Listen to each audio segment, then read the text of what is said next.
Hello everyone. Welcome to today's live broadcast, MinION Applications, Microbial, Genomics, and Direct RNA Sequencing. I am Christina Jewell of Labroots, and I'll be your moderator for today's event. We are delighted to bring you this educational web seminar presented by Labroots and sponsored by Oxford Nanopore Technologies. Oxford Nanopore Technologies is developing a new generation of nanopore-based electronic systems for analysis of single molecules, including DNA, RNA, and proteins. The MinION device, the PromethION and GridION systems are designed to provide novel qualities in molecular sensing, such as real-time data streaming, improved simplicity, efficiency, and scalability of workflows, and direct analysis of the molecule of interest. The devices may be used in scientific research, personalized medicine, crop science, security and defense, and environmental applications. Products and services are priced for low total cost of ownership, DNA sequencing, or other analysis. Supported by a broad patent portfolio, the Oxford Nanopore pipeline includes multiple generations of nanopore-based sensing technologies, including those based on both biological and solid-state nanopores. For more information, please visit www.nanoporetech.com. We have a few important announcements before we begin. This webcast is designed to be interactive, and we encourage you to ask questions during the event. You can submit questions by typing them in the Q&A box, which can be found by clicking on the green Q&A button at the lower left of the presentation window. We'll try to answer as many questions as we can.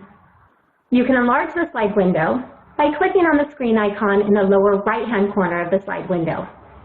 If you have any technical problems viewing or hearing this presentation, please click on the support button at the top right of your presentation window, or submit your problem through the green Q&A button lower left.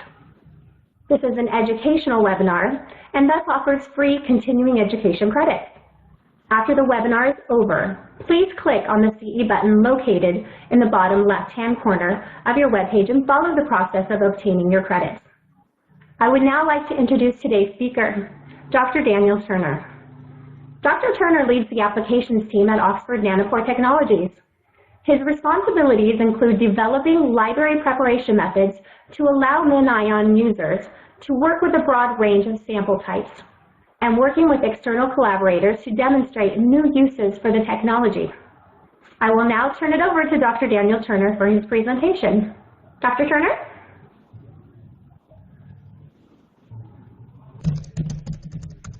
Right, great.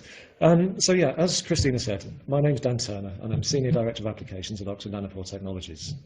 I'm going to talk about microbial genomics and direct RNA sequencing. But before we do that, I'll just give a very brief introduction of who I am and what I do. So I'm a molecular biologist at heart, and I have a few responsibilities at Oxford Nanopore. So as Christina said, one of the responsibilities of my team is to make kits and protocols that end users can use. So we work out the best ways of converting a DNA or an RNA sample into a form that's compatible with nanopore sequencing. But also we have a subgroup within applications who take the technology as it is, and we try to show what can be done with it. We use that technology to answer a wide range of biological questions. So I'm assuming that some people watching this presentation will know a lot about Oxford Nanopore Technologies and how it all works, but that some of you might not know anything about it. So I'm going to spend the first few minutes talking about what the technology is and how it works. So this slide illustrates Oxford Nanopore's vision for the complete end-to-end solution from sample to analysed results. So we're not just a company that makes a DNA or an RNA sequencer, but we make the whole end-to-end process from sample, whether it's blood, leaf, cell culture, or whatever, through to the sample extraction, library preparation and sequencing, to the full analysis of results, so returning the biological information that the experiment was set out to investigate. You might have heard about our PromethION, which is a scalable, high-throughput standalone device.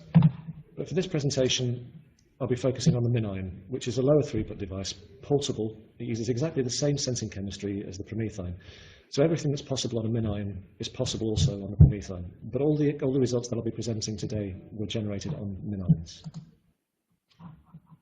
So the concept of using nanopores to sequence DNA has been around for a couple of decades, and it's illustrated here in a sketch from David Deemer's notebook, who was one of the inventors of the concept.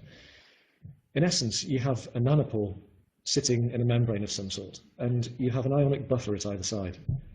When an electrical potential is applied, a current flows, so ions flow from one side of the pore through to the other. And as an intact DNA strand passes through the nanopore, the current changes, and we measure that change. And this is more or less how we do it today, as I'll explain shortly. And it looks like a really simple thing, but there's a challenge which lies in making it robust, scalable, and high throughput. There's been a lot of academic research into the various uses of nanopores as sensors over the last 20 years. For instance, detecting small molecules such as TNT or using them to sequence proteins. And it's this versatility that lies behind Oxford Nanopore's preference to be described as making sensing devices rather than just DNA sequences. So, I mean, a nanopore is really just a tiny hole, and as long as you can get the molecule of interest to interact with that hole in a characteristic way, then you can analyze it. But for this presentation, I'll just be focusing on the use of nanopores to sequence DNA and RNA. All right, how does it work? You might have come across the concept of solid-state nanopores in various contexts. Although Oxford Nanopore does have strong interests here, the MinION device today uses protein nanopores. And protein nanopores have some advantages for us in that if you synthesize a batch of protein nanopores, they're more or less all identical, so they behave in the same way. And we can also modify them using conventional molecular biological techniques to give us particular properties. So, for instance, we might want to put a ring of charged amino acids at the top of the pore to attract DNA, that kind of thing. The pores sit in a membrane. It's not a lipid membrane because lipid is not robust enough. We use a synthetic polymer, and it's got high electrical resistance. We add a high salt buffer solution to both sides of the membrane, and we apply an electrical potential. Current can only flow through the pores, and we measure changes in this current as analytes pass through. So the figure in the top left slide shows what we call the open pore current. So there's nothing apart from just the ions from the buffer solution flowing through the pore. So you get the maximum current flowing. So when we introduce a small molecule, the red molecule, that, as you can see, when it passes through the pore, it's getting in the way of the current flow, so it chokes off the flow of current to some degree. When we add a larger molecule, it chokes off the current more. Now, I mean, this isn't exactly how things work when we're looking at DNA or RNA, but it illustrates the general principle. So when we come to looking at polynucleotides, the bases are joined together, and in the method that we use to sequence, which we call strand sequencing, these molecules pass through the pore intact. So when the DNA or RNA passes through the narrowest part of the pore, and you can see in the top right figure, that's the bit with red next to it. So you can see about 5 nucleotides sitting in that narrowest part of the pore. So it's G, G, A, T, C from the top down. So what this is showing is that we're not sequencing we're not looking at individual nucleotides at any one time. We're looking at short words. So if 5 bases fit into the pore, into that narrow part of the pore, we're reading 5 bases, and it means that we've got 4 to the power of 5 different combinations because there are 4 different types of base. So that's just over 1,000 different current levels that we have to be able to measure, that we have to fit into the current range. But because we make the DNA move through the pore 1 base at a time, every time we move, so as the bottom left figure illustrates, the bottom base has passed through the pore and a new one has entered at the top. But there's only 4 different things that new base could be. It can either be A, T, G, or C. So it means that we don't have to select through 1,000 different choices. We have only 4. So over the course of an entire strand, we generate a whole load of different current levels, and each of which is related to the previous one by 4 bases. And we can convert the signal to base calls in a few different ways. All right, so there are 3 essential components in nanopore sequencing. There are what we call a motor protein, the nanopore itself, and there's the membrane in which the nanopore sits.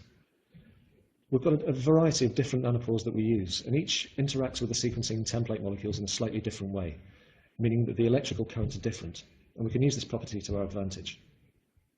As mentioned earlier, we need a membrane with high electrical resistance so that the current can only flow through the pore and not across the membrane.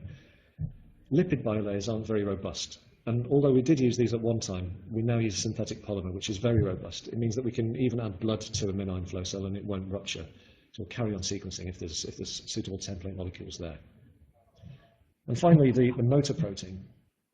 In the previous slide, I mentioned about the need to move the DNA or RNA strand through the pore one base at a time so that we can work out what the sequence is. And we need a way of doing that. If we just let the DNA or RNA go through the pore unhindered, it goes through at something like 1 million bases a second. And that's a lot faster than the frequency at which we measure the current, so we need to slow it down. We do this using an enzyme which we call a motor protein. And the motor protein actually serves a few different functions. So firstly, it slows down the rate at which DNA or RNA passes through the pore. It also acts as a ratchet, so as well as just slowing it down, it moves the strand through the pore one base at a time. And it pauses briefly each time it does this, which gives us a brief period of time to measure the current. It's also able to unwind a duplex ahead of it, so rather than having to make our sequencing templates single-stranded for sequencing, we can use double-stranded templates, and the motor protein unwinds them. This makes being able to use double-stranded templates makes the library preparation a lot easier, as we'll see. Okay, so it's hopefully clear from before, but it's worth clarifying that the motor protein is not attached to the nanopore. If it was attached to the pore, then if something happened to the motor protein, such as it becoming denatured during the course of sequencing, then we'd lose that pore, we'd lose that whole channel. So the motor protein isn't attached to the pore. It's attached to the template strands via a DNA adapter, which we add on during library preparation. As the strand's captured by the pore, then the motor starts to move along the strand, feeding it through the pore one base at a time. And the speed at which sequencing occurs is dependent on the rate at which the motor protein processes the DNA. The motors we use are tunable, and the processing speed is controlled by the concentration of certain cofactors. And so we can adjust the cofactor concentration to control the speed of sequencing at will, depending on the application. And to illustrate this, when we first released the MinION to users, we were sequencing at a rate of something like 30 nucleotides a second in each pore. We've since increased the speed that we're sequencing at to around, after that went to 70 bases a second.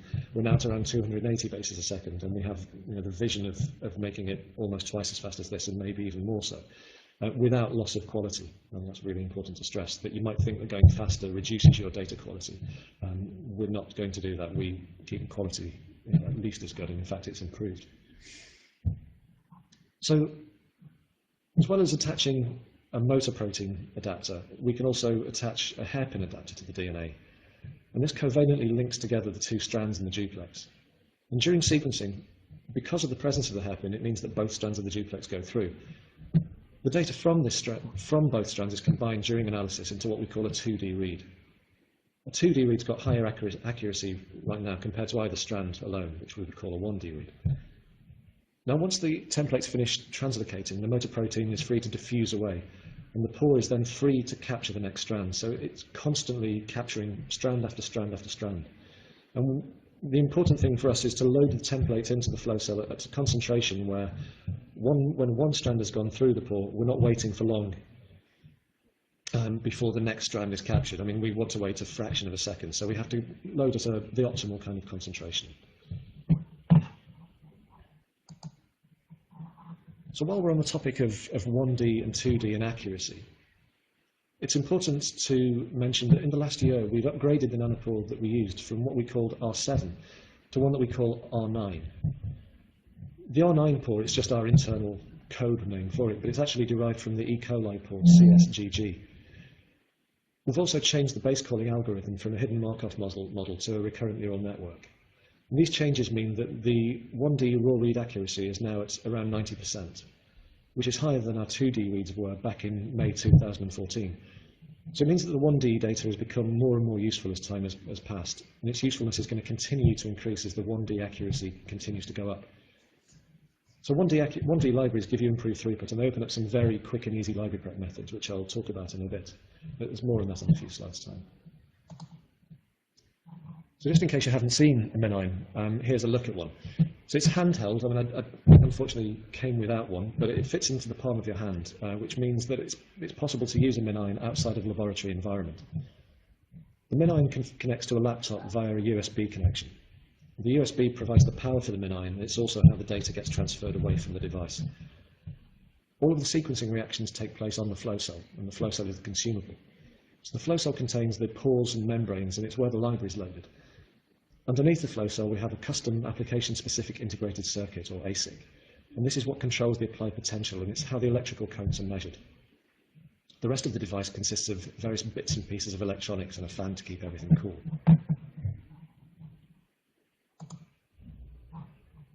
One thing that I've not covered so far is the real-time nature of data generation.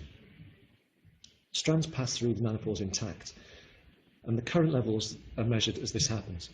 So what it means is that as soon as a strand has started to pass through a pore, then that data becomes available for analysis. That opens up a lot of possibilities, such as being able to stop a sequencing run as soon as you have enough data to answer the question that you set out to answer. Or, put another way, you can leave the device running until you see the thing that you want to see. It also means that you can perform something akin to sequence capture, except that rather than being a part of the library prep, and we can do sequence capture as part of library prep, of course, but this is another way. So instead of it being part of library prep, it can be done on the device. So you would sequence the first few bases of a strand, and if that strand is not from the region or from the organism of interest, you can reject that strand by reversing the potential on that pore individually. So this is a method called read until, and it's being pioneered by Dr. Matt Luce at the University of Nottingham. He's published some very neat stuff on this. At any given time, 512 single nanopores are capable of sequencing, and each nanopore acts independently and it's individually electrically addressable. So what I mean is that the signals obtained are from single molecules. And the single molecule nature of it means that we don't have any phasing issues, which can limit the read length of some sequencing by synthesis platforms. Also, the electrical measurements that we use, they don't result in nanopore or motor damage, so the quality of the signal doesn't deteriorate over time. So that means both of those things together mean that there are really no limitations to the read length of the technology, and it has been shown to be capable of producing very, very long sequencing reads. As far as we can tell, the only thing that limits the read length that you're going to get from a MinION is the quality of the input DNA.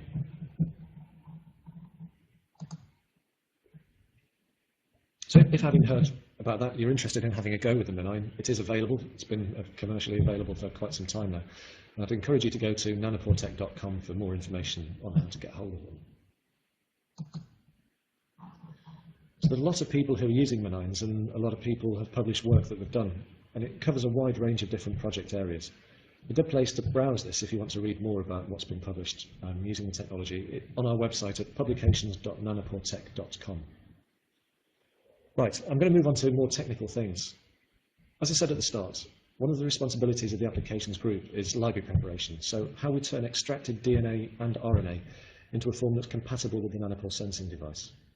I'll deal with RNA separately, and I'll start by outlining how our DNA library preps work. So if you only take away three things about the technology, it should be that, firstly, we can sequence incredibly long fragments of DNA, greater than 100 kilobases, and this can be extremely helpful for de novo assembly or for looking at the phasing of SNPs over long distances. Secondly, we generate data in real time, so it means that we can get a very short time to result. It also means that we can monitor the success and completeness of an experiment while the sequencing is being done. So we don't have to wait till the end of the run before we can make that call. We can do it as we're going. And thirdly, as I've said, the device is portable, so it can be used outside of a laboratory environment. So let's start with long reads. And so we can get into that, let's start the long reads bit by talking about how sequencing libraries are prepared for the MinION. So library preparation is the process of converting extracted genomic DNA, we'll talk about RNA later, like I said. So it's the process of converting extracted genomic DNA or amplicons into a format that's compatible with the sequencing system. So in the figure on the left, on the pane on the left, we've got our standard genomic DNA library prep. It's quick and straightforward to perform, and it's capable of generating very long fragments of DNA, which in turn will give you long reads. So the user can shear their DNA at the start if they like. Now, shearing DNA isn't a prerequisite, and it's clearly not what you would want to do if you want to generate very long reads. But it does make sense for some applications, and I'll talk a bit more about that in a minute. So after shearing or not, so when you shear DNA physically, it means that you have unpredictable ends on your DNA fragments. And so to attach adapters to that is difficult because you don't know what the sequence of the overhang needs to be. So the next step we do after shearing is to polish those ends. So if you have a 3' overhang, you chew it back. If you have a recessed 3' end, you fill it in. So you generate ends that are blunt. The 5' end doesn't really do anything during this stage. It gets phosphorylated, but that's about it. It doesn't get extended or trimmed in any way. Once you have blunt phosphorylated ends, we add a single deoxyadenosine base to the 3' ends. This all happens in one step called end prep. And we can then ligate on T-tailed adapters.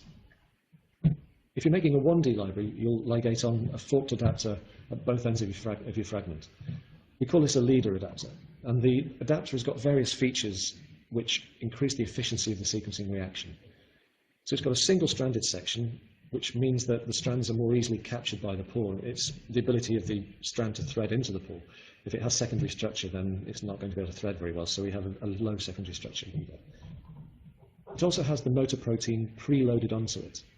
So it means that all strands that find their way to the pore have got the motor protein on them, so it means that they'll all pass through the pore at that controlled speed that we need. The adapter region has also got a region to which we hybridize a tether on what we call a tether oligonucleotide. And this increases the sensitivity several thousand-fold. And it works by having a hydrophobic group on one end, and that means that the strands of DNA are able to associate with the hydrophobic membrane in which the nanopore sits. And the adapter, finally, has also got a feature that stops the motor protein from working its way along the DNA strand until that strand is captured by the pore. So even though you have many template strands diffusing around, the motor protein doesn't work its way along them until that strand gets captured by the pore. So it means you get longer reads and various other efficiency savings. If you're making a 2D library, then you use a mixture of adapters. So one of the adapters is the leader adapter that I just mentioned, and the other is a hairpin, and that connects the two strands in a duplex. It allows a strand to be sequenced followed by its reverse complement, all part of the same sequencing read, which means that we get 2 looks at the DNA, and we use that to sequence with greater accuracy. Now, back to the fragmentation question. Unless you need very long reads, in other words, reads that are longer than about 20 kilobases, then we'd normally recommend that you do shear the DNA before you start. And the reason for this is that very long fragments of DNA are fragile. So if you have fragments of, let's say, 50 kilobases, there's a high risk that when you go through the library prep, those strands will snap at some point. And if you get to the end of the library prep, snapping has happened, shearing, it means that your strands may not have an adapter at both ends. So not ideal. I mean, it's worse for 2D libraries than it is for 1D libraries, but it's still not ideal whichever type of library you're making. So shearing at the start of the experiment, if you don't need super long reads, means that you can bring all of your strands to a safe kind of size, which means that they won't shear during the reaction. So that can be quite good. It also means that your throughput can be slightly higher. So the library prep looks similar to other next-generation sequencing library preps, but there's a couple of important differences that are worth pointing out. Firstly, you might see that there's no PCR. So it is possible to do a PCR as part of the library prep, and sometimes it's the right answer. So for instance, if you have very little starting DNA, you might need to PCR just to boost the amount. Or if you want to look at a small region of a genome rather than the whole thing, then PCR can be the right answer for that. But generally, if you can avoid PCR, then it's best to do that, because PCR introduces bias. And not only that, it reduces the fragment length and hence the read length. It also adds time to the library preparation process. So to my knowledge, we're the only sequencing technology that it's capable of sequencing the actual strand of DNA that came from the organism of interest, so not a synthetic copy. So the second difference is that we don't routinely perform size selection as part of the library prep. So we don't run our library in a gel and cut out a slice just so that we have a narrow size distribution.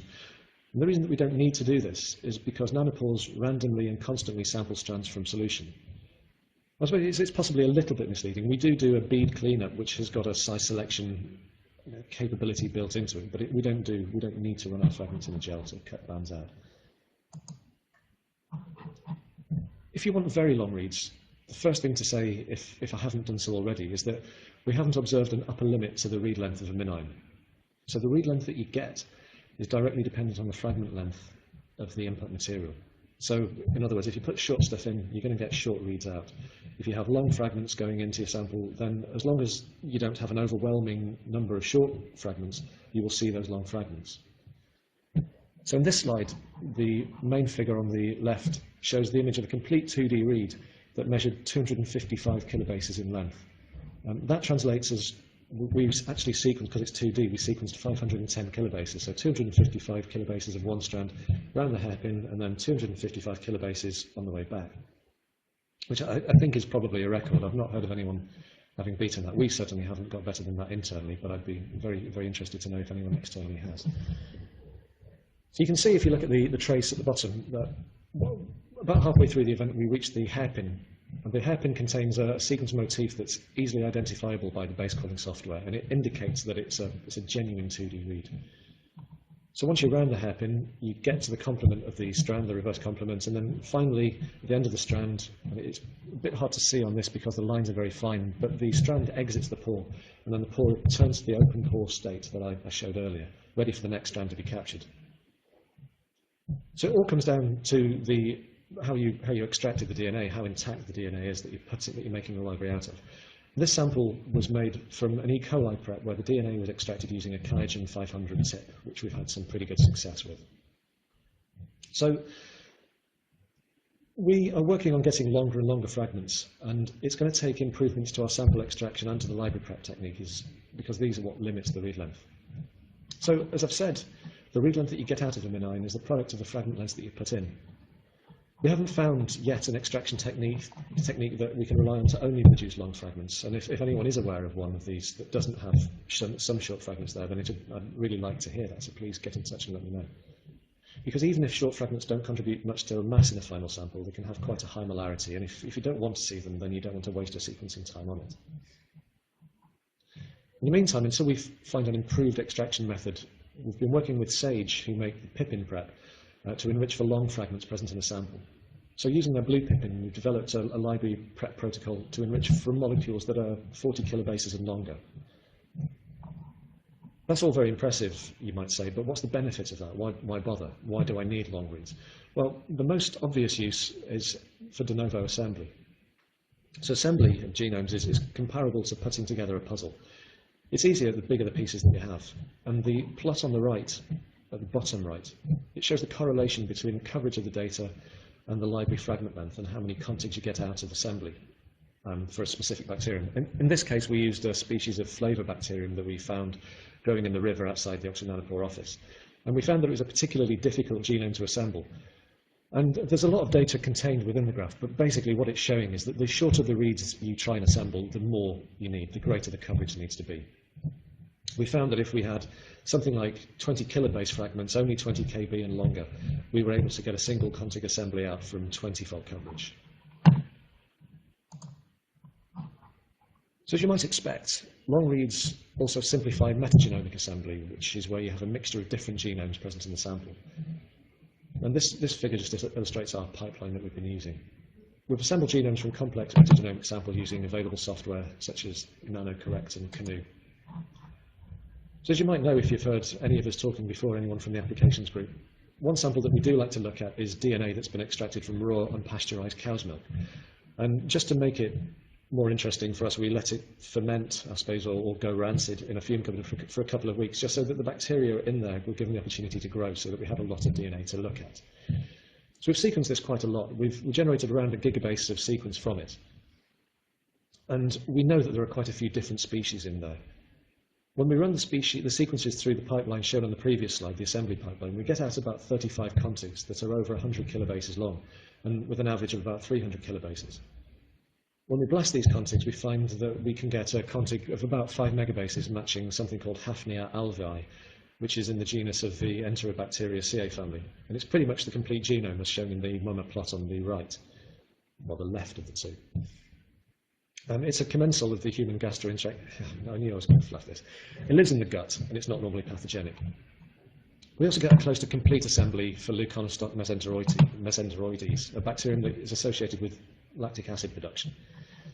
So hopefully that's convinced you, even if my pronunciation hasn't, but hopefully the data has convinced you that we can get long reads, and that for some applications this is a very good thing.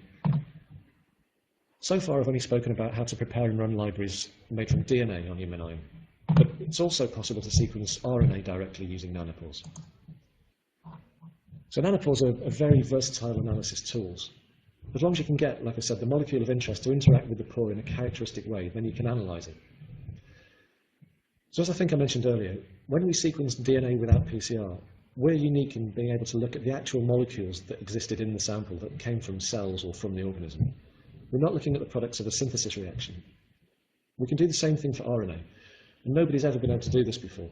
So other people might have said that their sequencing method is direct, and they might have even called their sequencing method direct, but they're not looking at the RNA. And so we are unique in that we are sequencing the RNA, we're analyzing the RNA by looking at the RNA. Superficially, if you look at the figure on the right, when we look at a strand of RNA passing through our standard pore, the standard pore that we use for DNA as well, we get a squiggle of current levels that looks pretty much the same as if the strand were DNA. But the current levels are all different, so it means that we need to tune our base caller differently for RNA. This is something that we're in the process of doing right now.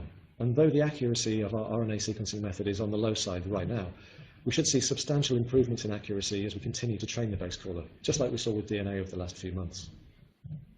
We can prepare the RNA for sequencing in a few different ways.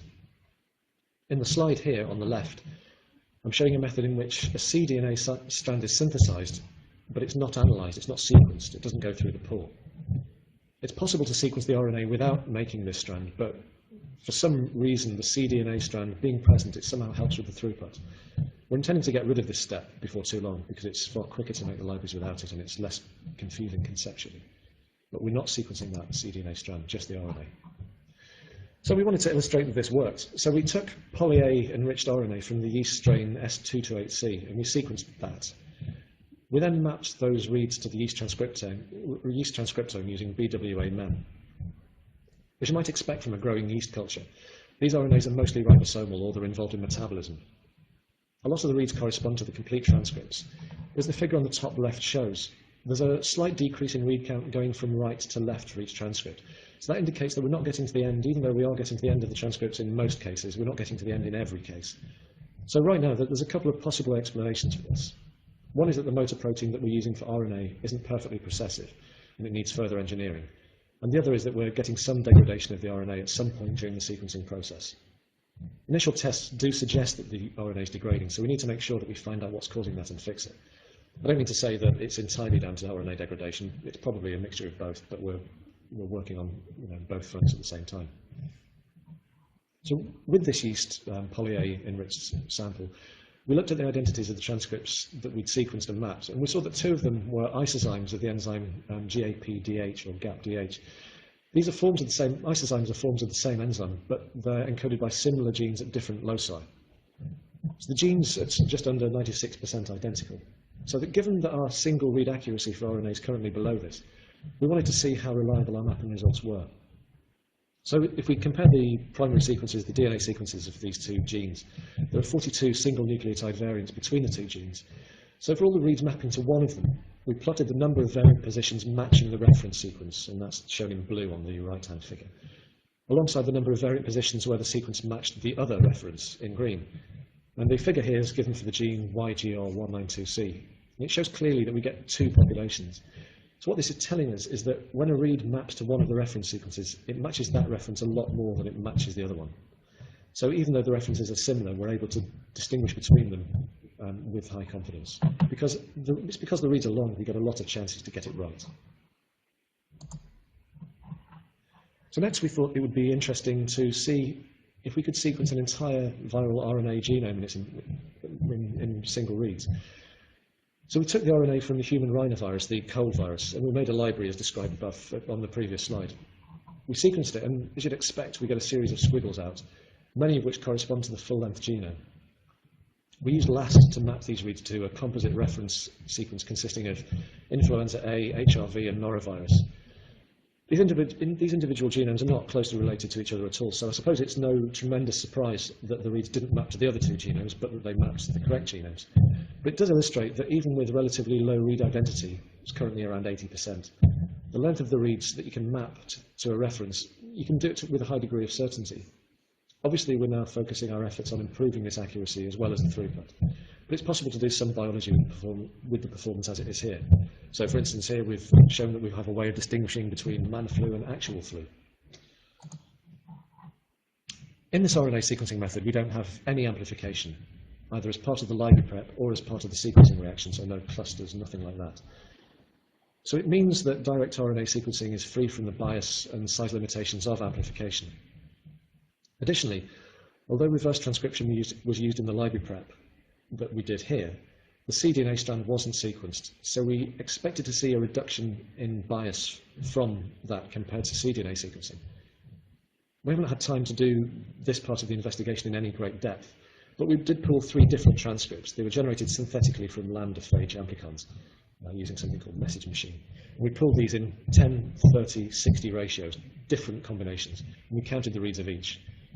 The figure on the left shows that the read counts were close to the expected values, very, very close, indicating low bias. It's something that we need to look into in more detail, but it does look like it's a low bias method, as you might expect. Now, as I mentioned earlier, we're looking directly at the RNA strands here. So the nanopore, which is our sensor, touches the RNA, and we measure the current blockade caused by RNA bases in the narrowest part of the pore. So it means that base modifications that affect this current can also be analysed. To look at the effect of a common RNA modification, M6A, on the current trace, we sequenced fully modified and fully unmodified strands of the flu-C transcripts and aligned the current traces. The figure on the right shows a region of this alignment, and the levels corresponding to unmodified and fully modified strands are shown in red and blue respectively. Beneath the sequence essentially, but it's really the base sequence of the central nucleotide in the 5' that was used for the alignment. So it shows that we can, with the M6A containing short words, KMers, can be discriminated from the regular RNA bases by the nanopore. So this isn't to say that we can right now take a strand of RNA and sequence it with no prior knowledge at all and tell you where the M6A bases are in that. What this shows you is that we can use a nanopore that we get a different signal when we sequence modified, when we sequence methylated bases compared to unmethylated bases, which means that we will be able to train the base caller to do the de novo recognition of M6A. It's just something that it takes a lot of work, and we are in the process of doing that right now.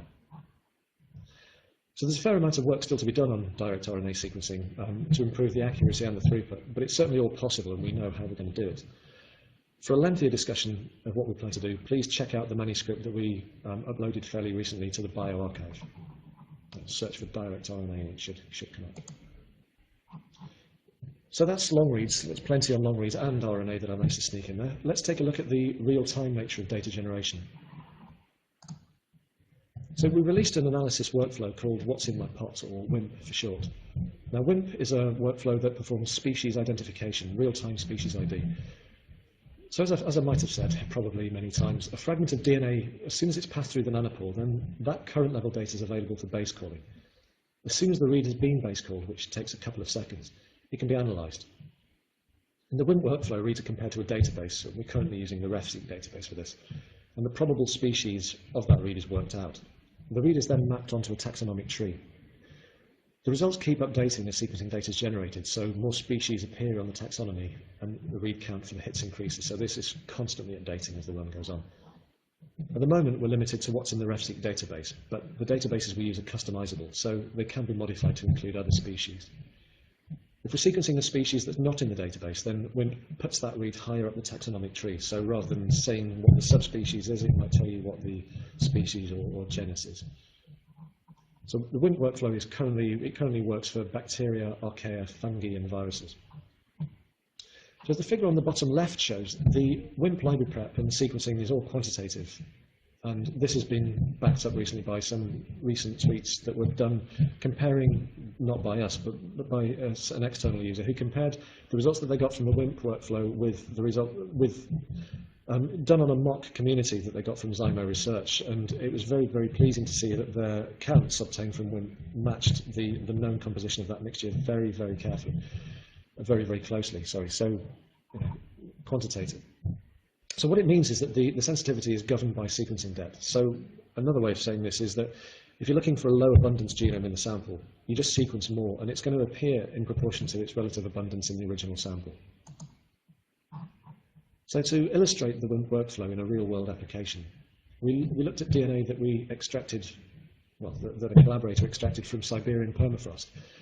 So this permafrost, our collaborator Chantal Abigel, the permafrost is known to have survived the past 30,000 years without defrosting. So it's because permafrost is an ideal storage medium for DNA, sequencing it's like looking at a snapshot of the organisms that were alive there 30,000 years ago. So our collaborator, Chantal Abergel, as I say, had previously found bits of amoeba and giant viruses in a similar sample, and they were successful in resurrecting amoeba-infecting viruses from this permafrost sample, 30,000-year-old viruses, pithevirus and Pandora viruses, which is both interesting and a little bit worrying because, with global warming, who knows what kind of things are going to be released from melting permafrost. But the WIMP results, back onto Nanopore stuff, the WIMP results are quite interesting in themselves. In both of these figures, the yellow circles mean that that's a low confidence WIMP result. What it means is that, and blue is high confidence, we tend to see the low confidence yellow calls when we're seeing, so the WIMP workflow here has identified down to the subspecies level. It's likely that that subspecies is not the one in the sample, but it's a subspecies of the same species, a different subspecies, so one that isn't in the database. So there's lots of archaea and bacteria that tell you about what the Siberian environment was like before the frost came 30,000 years ago. And there's lots of things like nitrogen-fixing bacteria that are associated with live plants. But there's also Legionella in there, which is interesting because, although that might seem like a surprise because it's the cause of Legionnaire's disease in humans, it also infects and replicates inside amoeba cells, so we know those to be present in the permafrost. And there's also Psychrobacter arcticus, which likes the cold. So, it's a convincing set of findings. We also found a selection of fungi and viruses in there as well, as you might expect. Right, that's an example of a real-time workflow. Next, I'll say a little bit about the portability of a MinION. You'll have seen various things coming out about the uses of MinIONs in non-standard environments, such as field hospitals in Guinea, a jungle somewhere at Mount Snowdon, and so on. So these examples really illustrate the portability of the device. It's hard to imagine the same studies being possible with any other sequencer. But there's still a limitation, which is that to get the DNA into a form that can be analysed on the MinION, people have to do a library prep.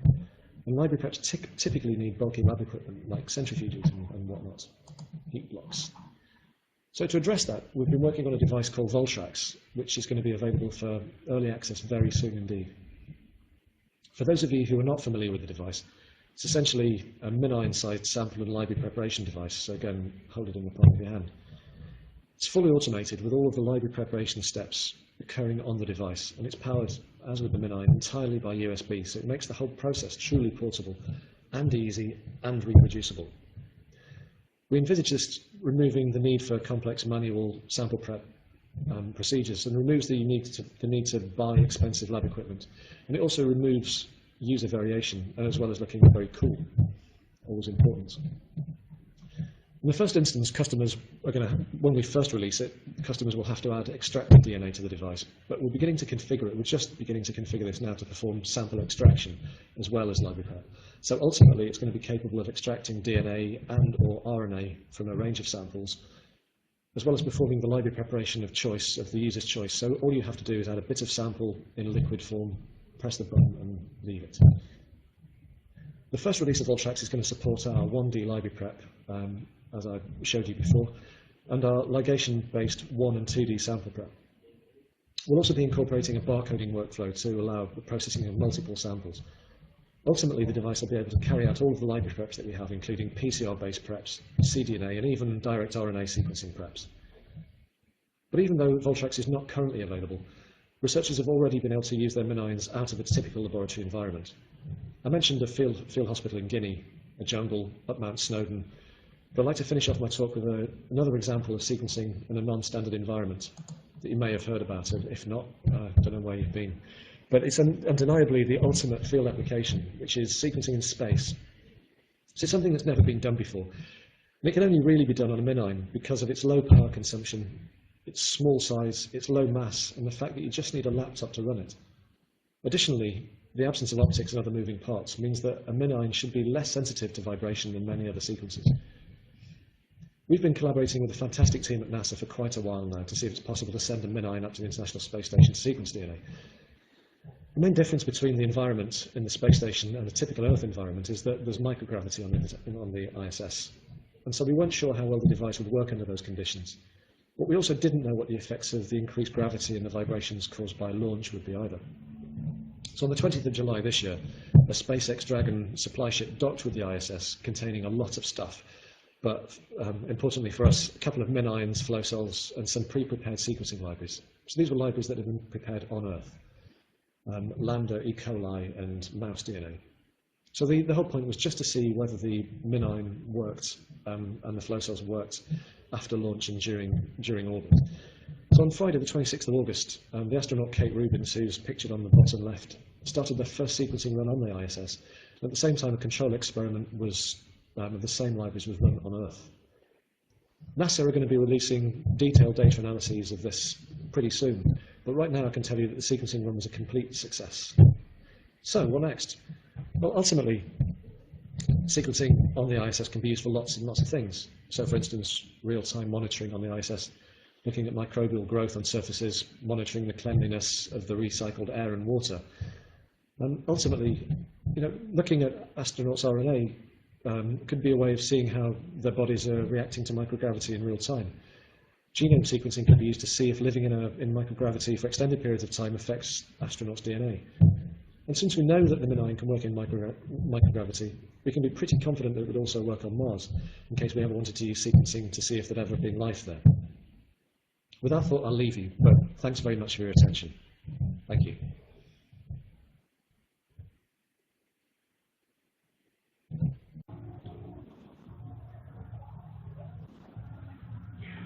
Dr. Turner, thank you for that informative presentation. Before we get started on the question and answer session, I would like to remind our audience how to submit questions. You can submit questions by typing them in the Q&A box, which can be found by clicking on the green Q&A button in the lower left of the presentation window. We've got a lot of great questions coming in.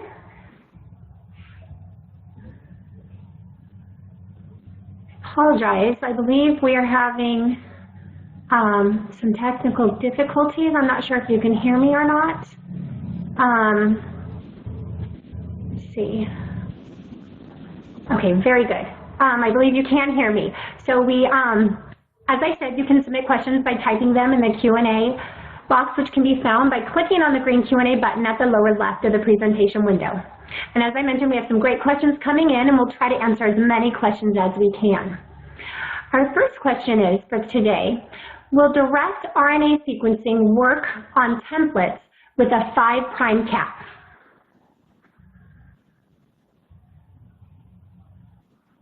Through the pore with the 3'. I wonder if that has just come up. I'll just repeat the question just in case, because I just got a message on the screen. The first question was, will direct RNA sequencing work on templates with a 5' cap? And the answer to that is, the RNA, the way we're sequencing RNA directly right now, it's that we're passing the RNA strand through the pore 3' end first. So we're attaching the adapter to the 3' end of the transcripts, to the poly-A tail, as it happens, of poly-A tailed transcripts. What that means is that it doesn't matter what's at the 5' end. So we can attach the adapters directly there. We synthesize the cDNA strand. It doesn't matter if the reverse transcriptase gets to the end or not. It doesn't interact with the 5' end in any way. So yes, we are perfectly able to sequence with a 5' cap or with anything else with the 5' end looking however you like. It doesn't make a difference.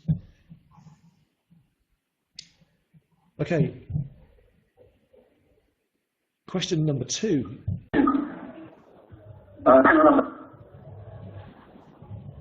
Yes, question number 2. Can I do enzymatic fragmentation of my genomic DNA instead of using a G-tube?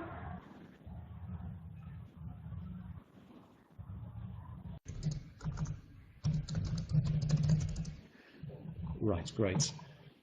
So the question is, can I do enzymatic fragmentation of my genomic DNA instead of using a G-tube? I apologize if that isn't the question that Christina asked. It's just I'm not getting her sound coming through here, so I'm having to work it out from the list of questions that are in my inbox. I mean, I can answer that in a couple of ways. So enzymatic fragmentation could mean using something non-specific, such as fragmentase, which is a couple of enzymes mixed together that nick and then cleave DNA. There's no reason why you can't use that. It's in our hands, doesn't perform quite as well as physical shearing using something like a G-tube or pipetting up and down or things like that. But it still works. It still works tolerably well. There's no real problem with it. If the question is, can I use a restriction enzyme to digest my DNA before putting adapters on? Again, yeah, the answer to that is yes. I would say I've done some in silico simulations of this type, and if you use a single restriction enzyme, you do get a huge range of fragment sizes ranging from tens of kilobases, which might be good, but down to very, very small fragments of a couple of bases. Obviously, that couldn't be cut by a restriction enzyme very well, but you will get a lot of small nucleotides, a lot of short fragments, and they're going to be, because the restriction enzyme cuts at the same sequence each time, it's probably going to be the same things, and you will lose these during the cleanup, so you will lose some of the very short fragments, and it'll always be the same bits of your genome. So you might have to do a couple of different libraries with different restriction enzymes. I think as far as a product is concerned, that's not something that we could ever release as a product, because different genomes will be cut more or less by different restriction enzymes, so we couldn't release a generic restriction enzyme-based tool. I understand the appeal for it is that you know where it's going to be cut, and that can help with your bioinformatics, but it's just not something that we could use on unknown genomes. If you do know your genome sequence and you can choose a couple of good restriction enzymes that give different cuts, and you're not getting drop out of the important bits of the genome, I would recommend that you still end repair, you still blunt the ends, because we don't have adapters that will ligate onto sticky ends, and even if we did, they'd probably stick together. So you'd want to blunt those, add a T, add an A overhang, just like the regular library prep, and put on the regular adapters. Right, so that's that answer.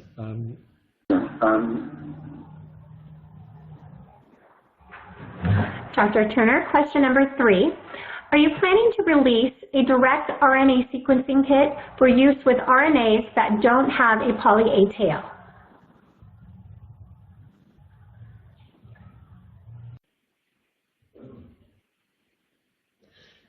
Right, so the next question was, are we planning to release a direct RNA sequencing kit for use with RNAs that don't have a poly-A tail?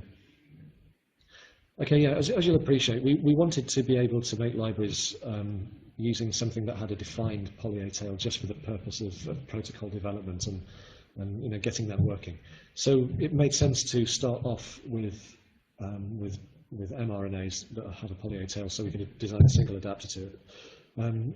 Yeah, we've never forgotten that that's not all of the RNAs that people might want to look at. You might want to look at the other mammalian transcripts, or you might want to look at bacterial mRNAs or whatever.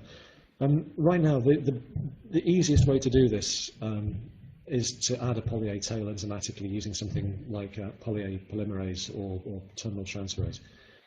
It doesn't give you a way of enriching for bacterial transcripts away from the ribosomal stuff. We don't have a way of doing that at the moment, so you'd still have to deplete in the usual way. But yeah, I'd recommend doing a poly-A addition before you did that, just so you've got more bulk of material, and then going into the standard RNA library prep after that. Okay, next question, please. Okay, next question, please. And we do have time for one more question.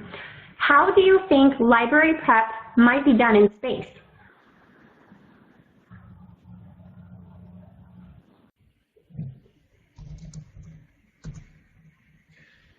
Right, so the final question is, how do you think library prep might be done in space?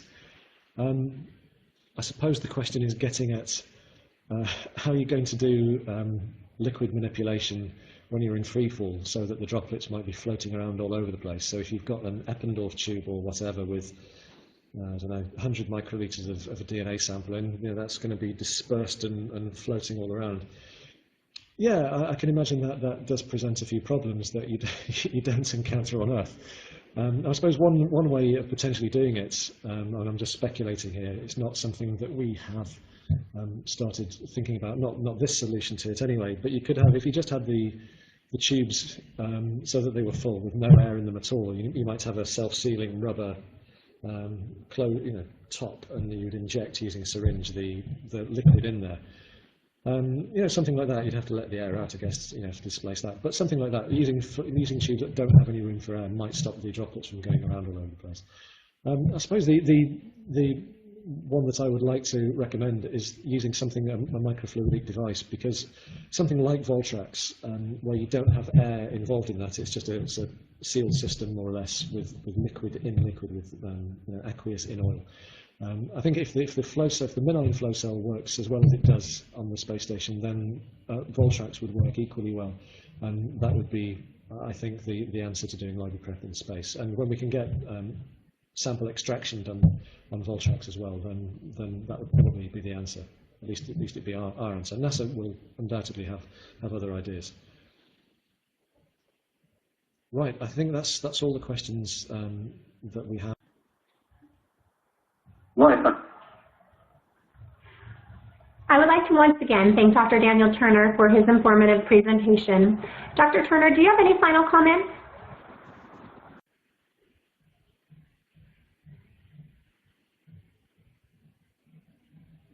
Right, it says that I'm live again. Well, I guess it just remains for me to say thanks very much for listening in, and yeah, thank you, and catch you later.